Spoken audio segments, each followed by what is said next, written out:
ఇవాళ బహుజన వీరుడు బహుజన రాజు అని చెప్పాల్సినటువంటి ఒక గొప్ప వ్యక్తి సర్దార్ సర్వాయి పాపన్న గౌడ్. ఇలా సర్దార్ సర్వాయి పాపన్న గౌడు గారి 375వ జయంతి ఇవాళ. ఆగస్టు 18వ తారీఖు నాడు జయంతి ఇవాళ. సో ఈ సందర్భంగా ఆయన గురించి, ఆయన పోరాటం గురించి ఒక 2 నిమిషాలు మనం మాట్లాడుకోవాల్సినటువంటి అవసరం ఉన్నది. పూలే కంటే ముందే సామాజిక న్యాయము, బహుజన సిద్ధాంతాలు, బహుజన రాజ్యాధికారానికి ఏ రకంగా అడుగులు వేయాలో పూలే కంటే ముందే ఈ దేశానికి చూపించినటువంటి గొప్ప నాయకుడు, గొప్ప రాజు సర్దార్ సర్వాయి పాపన్న గౌడ్. 3.5 శతాబ్దాల క్రితం 1650వ సంవత్సరము ఆగస్టు 18వ తారీఖు నాడు సర్దార్ సర్వాయి పాపన్న గౌడ్ జన్మించాడు. పాత వరంగల్ జిల్లా రఘునాథపల్లి మండలం కిలాషాపూర్ అనేటువంటి గ్రామంలో ఆయన ఒక గౌడ కుటుంబంలో ఆయన జన్మించడం జరిగింది. ఆయన చిన్నప్పుడే తండ్రిని కోల్పోయిండు, తల్లే ఆయనని పెంచి పోషించింది. అయితే అప్పుడున్నటువంటి రాచరిక వ్యవస్థ, అప్పుడున్నటువంటి దోపిడీదారుల వ్యవస్థ, పెత్తందారుల వ్యవస్థ, నవాబుల కింద అగ్రవర్ణాలైనటువంటి దొరలు, గడీల భూస్వాములు పేద ప్రజలను, చేతి వృత్తుల వాళ్ళను ఏ రకంగా పీల్చి పిప్పి చేసేవాళ్ళో, పన్నుల పేరుతోటి వాళ్ళ రాక్షసానందం ఏ రకంగా పొందేటువంటి వాళ్ళో ఇవన్నీ కల్లారా చూసినటువంటి పాపన్న గౌడు వీళ్ళ మీద తిరుగుబాటు చేయాలనేటువంటి ప్రయత్నము చిన్నప్పటి నుంచే చేసిండు. దానికోసము మన రాజ్యాధికారాన్ని స్థాపించాలి, ఇలా ఒకరికి మనం కష్టం చేసి పన్నులు కట్టుడు ఎందుకు, దేనికి పన్ను కట్టాలి, మన కష్టార్జితాన్ని ఎందుకు వాళ్ళు దోసుకుంటున్నారు అనేటువంటి దాంట్లో ఆయన తిరుగుబాటుని చిన్నప్పటి నుంచే తన బాల్యం నుంచే అలవాటు చేసుకున్నాడు. పెద్దగా అయిండు, చేతి వృత్తి అయినటువంటి కళ్ళు గీత కార్యక్రమం అంటే ఆ పని తాళ్ళెక్కేటువంటి పని చేస్తూ ఉన్నాడు. కానీ ఇది కాదు మనం చేయాల్సిందని చెప్పేసి ఆ వృత్తిని పక్కన పెట్టి తిరుగుబాటుని స్టార్ట్ చేసిండు. ఎవరైతే పీడిస్తూ ఉన్నారో వాళ్ళ మీద తిరుగుబాటు స్టార్ట్ చేసి ఇలా ఒక్కరితోని రాజ్యాధికారం సాధ్యం కాదు, తిరుగుబాటు సాధ్యం కాదని చెప్పేసి ఆయన దోస్తులైనటువంటి వాళ్ళ స్నేహితులైనటువంటి మొత్తము ఒక 12 మందితోటి ఒక సైన్యాన్ని, ఒక గెరిల్లా సైన్యాన్ని ఏర్పాటు చేసుకున్నాడు. వాళ్ళలో ప్రధానంగా చాకలి సర్వన్న, మంగలి మాసన్న, కుమ్మరి గోవిందు, జక్కుల పిరమాండ్లు, దూదేకుల పీర్ మహమ్మదు, కోత్వాల్ వీరు సాయబులతోటి గెరిల్లా సైన్యాన్ని తయారు చేసిండు. 12 మందితోని తన మిత్రులతోని స్టార్ట్ అయినటువంటి ఆ 12 మందిలో కూడా అందరూ బహుజన కులాలకు సంబంధించినటువంటి వాళ్ళతోటే, అణగారిన వర్గాలతోటే ఒక సైన్యాన్ని ఏర్పాటు చేసుకున్నాడు 12 మందితోటి. ఆ 12 మందితో ఏర్పడిన సైన్యం అది చివరికి అది 12,000కు చేరింది. ఒక గెరిల్లా యుద్ధానికి నాంది పలికినటువంటి అంశము మనం చూసినాం. 12,000 మందిని తయారు చేసి చిన్న చిన్న సంస్థానాలు, ఎవరెవరైతే ఏ రకంగా అయితే ప్రజలను పీడ్చుకొని తింటున్నారో వాళ్ళందరినీ చిన్న చిన్న సంస్థానాలను స్వాధీనం చేసుకుంటూ మెల్లమెల్లగా స్వాధీనం చేసుకుంటూ చివరికి గోల్కొండ కోటను వెళ్ళినటువంటి రాజు. గోల్కొండ కోటను తొలిసారిగా ఒక బహుజన వర్గాలకు సంబంధించినటువంటి, ఒక గౌడ సామాజిక వర్గానికి సంబంధించినటువంటి ఒక బిడ్డ గోల్కొండ కోటను ఏలిండు. కళ్ళు గీసుకున్నటువంటి సర్వాయి పాపన్న గౌడు రాజ్యాన్ని ఏళ్తా ఉంటే, గోల్కొండను ఏళ్తా ఉంటే ఈ అగ్రవర్ణాలు సహించలేకపోయినాయి, భరించలేకపోయినాయి.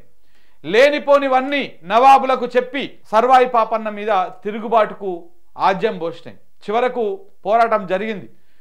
ఫస్ట్ 1706 సంవత్సరంలో పోరాటం జరిగితే అప్పుడు సర్వాయి పాపన్న సైన్యము వచ్చినటువంటి మొఘలుల సైన్యాన్ని తిప్పికొట్టింది, వాళ్ళను ఓడించింది.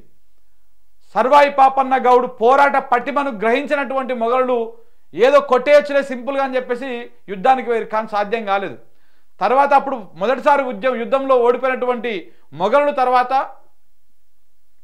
1 సంవత్సరం గ్యాప్ తీసుకొని మళ్ళీ తిరుగుబాటు చేసిరు. అప్పుడు సర్వాయి పాపన్నని ఓడించడం జరిగింది. సర్వాయి పాపన్న ఆ యుద్ధంలో ఓడిపోయిన తర్వాత కొన్ని రోజులు మన ఎక్కడ హుస్నాబాద్ ప్రాంతంలో తలదాచుకోవడం జరిగింది.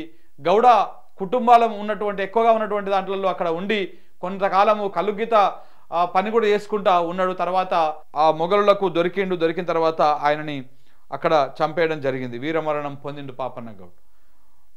సో కాబట్టి ఈ దేశం ఇప్పుడు బీసీ సమాజం కోసం, బీసీ రాజ్యాధికారం కోసం రాష్ట్రంలో, దేశంలో ఇప్పుడు ఉద్యమాలు జరుగుతూ ఉన్నాయి.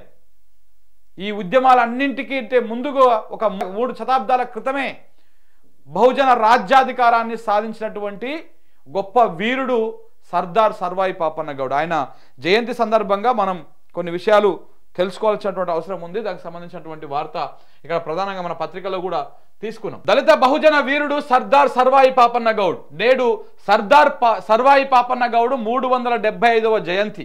భారతదేశ చరిత్రలో దళిత బీసీ కుల నాయకత్వంలో దళిత బహుజనులు ఏకమై ఉద్యమిస్తే రాజ్యాధికారం సాధించవచ్చని 17వ శతాబ్దంలోనే నిరూపించిన సర్దార్ సర్వాయి పాపన్న అన్ని సామాజిక రాజకీయ ఉద్యమాలకు ముందు వరుసలో ఉండాలి. పాపన్న పోరాట నేపథ్యాన్ని నిశ్చితంగా పరిశీలిస్తే ఏకకాలంలో 5 అంచెల పోరాట అంశాలు బోధపడతాయి. ఓన్లీ రాజ్యాధికారం ఒకటే కాదు, ఆయన ఏమేం చేసిండు, ఏ రకంగా న్యాయం చేసిండో ఈ 5 అంశాల మీద ఆయన పోరాటం చేసిండు. ఒకటి, బ్రాహ్మణ భావజాల వ్యతిరేక విధానాన్ని ఆయన తీసుకొచ్చిండు. ఏ రాజైనా సరే ఆయన చేతికి రాజ్యం వస్తే గుడులు కట్టిస్తాడు, ఇట్లా ఈ గోపురాలు కట్టిస్తాడు, ఈ కార్యక్రమాలు ఎక్కువ చేస్తాడు. కానీ ఈయన ఆ దాన్ని ఎక్కువ పెంచి పోషించలేదు. ఆ గుడులలో బ్రాహ్మణులే ఉండాలి అనేటువంటి దాన్ని ఆయన పూర్తిగా వ్యతిరేకించి అది సంబడ్డ వర్గాలకు అప్పచెప్పిండు. గుడులను బడులుగా మార్చిండు.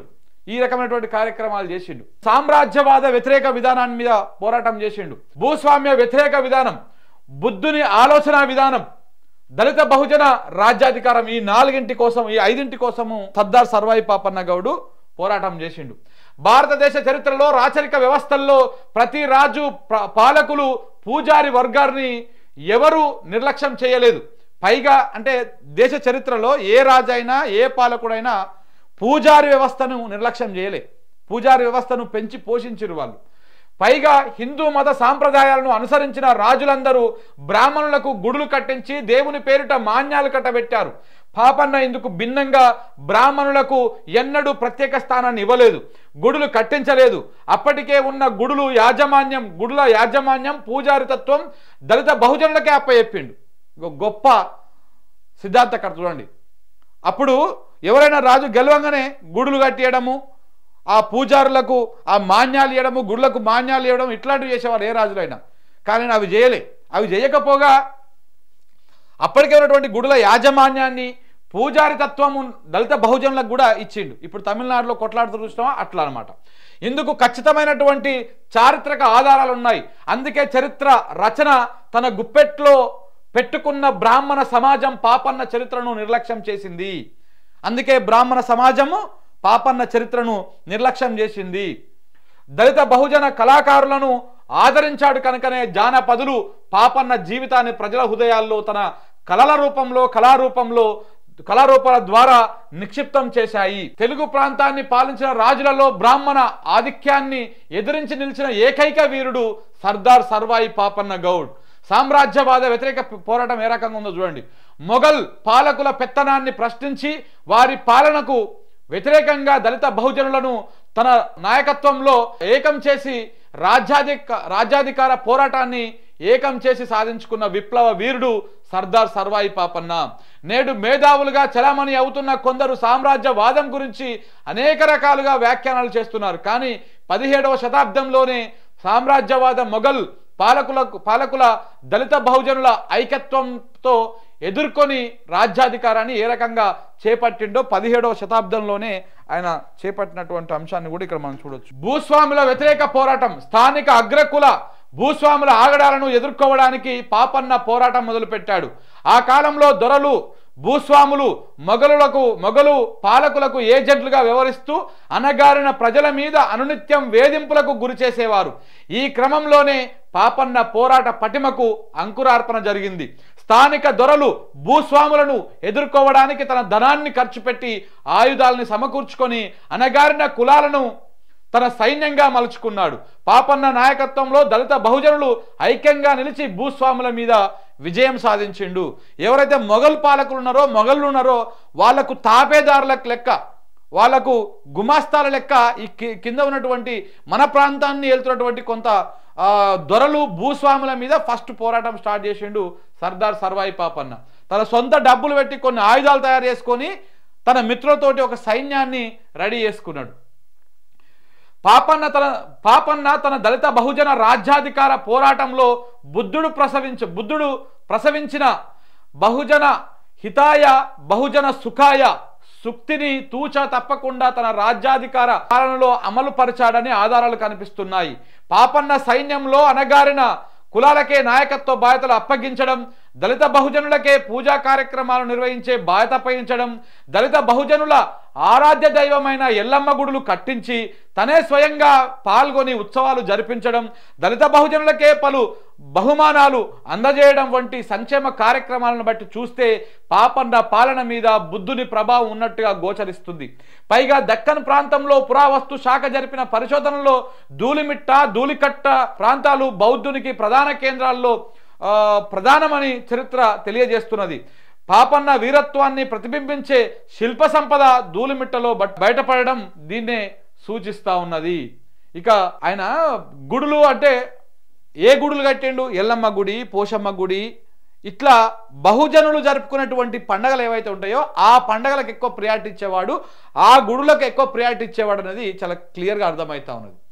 ఎల్లమ్మ పండుగ, ఎల్లమ్మ గుడి కట్టేదంటే ఎల్లమ్మ పండుగకు, ఎల్లమ్మ బోనాలకు ఆయన స్వయంగా వెళ్ళేవాడంట. దళిత బహుజన రాజ్యాధికారం భారతదేశ చరిత్రలోనే ముఖ్యంగా తెలుగు ప్రాంతాల్లో దళిత బహుజనులు ఏకమై పోరాడితే రాజ్యాధికారం సాధించవచ్చని మొట్టమొదటిసారిగా నిరూపించిన వీరుడు సర్దార్ సర్వాయి పాపన్న గౌడ్.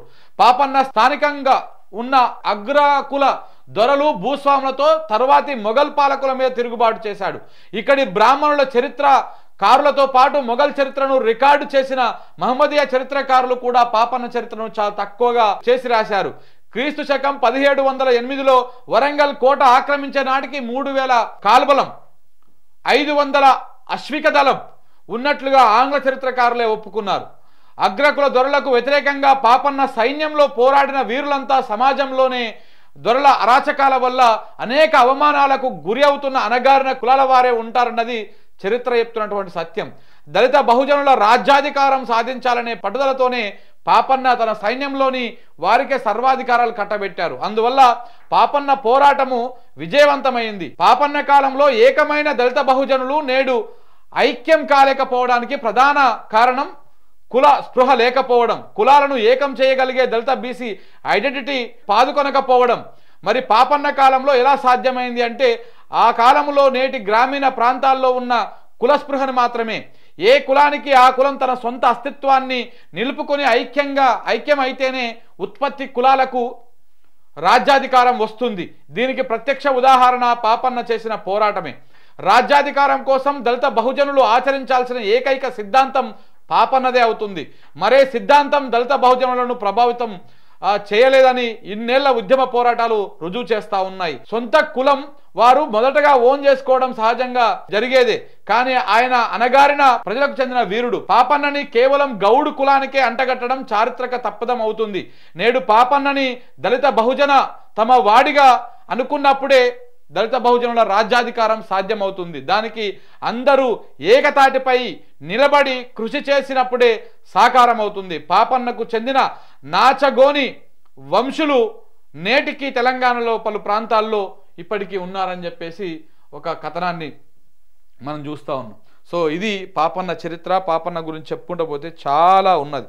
సో కాబట్టి ఇవాళ పాపన్నకు సంబంధించినటువంటి కార్యక్రమాలు, ఇలా విగ్రహాని కోసము భూమి పూజ కార్యక్రమాలు, శంకుస్థాపన కార్యక్రమాలు కూడా చేస్తూ ఉన్నారు. గవర్నమెంట్ కూడా చేస్తూ ఉన్నది.